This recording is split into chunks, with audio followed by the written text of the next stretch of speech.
அனைத்து ஆசிரியர் பெருமக்களுக்கும் வணக்கம்.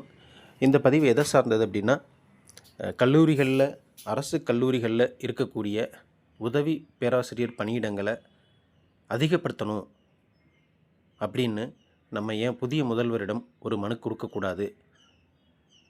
ஏன்னா 2024 கிட்டத்தட்ட 4000 கல்லூரி உதவி பேராசிரியர்களுக்கான எக்ஸாம் நோட்டிஃபிகேஷன் வந்தது. அதன் பின்பு 2025 அந்த வேக்கன்சியை குறைச்சி 2708 நியூ நோட்டிஃபிகேஷன் அதற்காக கிட்டத்தட்ட ஒரு 50,000க்கும் மேற்பட்டோர் தேர்வு எழுதியுள்ளனர். ஸோ இந்த நிலைமையில் உயர்நீதிமன்றத்தில் ஒரு வழக்கு தொடுக்கப்பட்டது. அங்கே நீதியரசர்கள் கிட்டத்தட்ட 7000 பணியிடங்கள் இருக்கும்போது நாம் ஏன் முன்பு குறிப்பிட்டபடி 4000ஆவது வேக்கன்சி இன்க்ரீஸ் பண்ணலாம்ல அப்படின்னு நீதியரசர்கள் முந்தைய அரசுக்கு ஒரு வேண்டுகோள் விடுத்தனர்.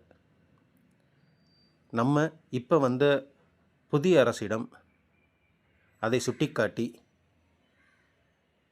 மாணவர்கள் நலன் கருதியும் படித்து முடித்த ஆசிரியர்கள் நலன் கருதியும் இந்த வேக்கன்சியை 4000 இன்க்ரீஸ் பண்ண சொன்னீங்க அப்படின்னா, ஏன்னா இன்னும் ரிசல்ட் வரலை, 5 பாடங்களுக்கு மட்டுமே வந்துள்ளது. இன்னும் அதிகமான கணிசமான எண்ணிக்கையில் உள்ள பாடங்களுக்கான ரிசல்ட்ஸ் இன்னும் வர வேண்டி இருக்குது. ஸோ வருவதற்கு முன்பே நாம் கூறிவிட்டால் நாம் நேரடியாக புதிய முதல்வரை சந்தித்து இதை அவருக்கு எடுத்து கூறும்பொழுது கண்டிப்பாக அவர் அதை ஏற்றுக்கொண்டு பழைய நோட்டிஃபிகேஷன் 4000க்கும் ஏன் 4000க்கும் அதிகம் கூட அந்த வேக்கன்சி ஃபில் பண்ணுறதுக்கு அதிகமான வாய்ப்புகள் இருக்கிறது.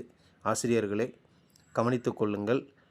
நீங்கள் நேரடியாக புதிய முதல்வரை அணுகி முயற்சி எடுத்து பாருங்கள்.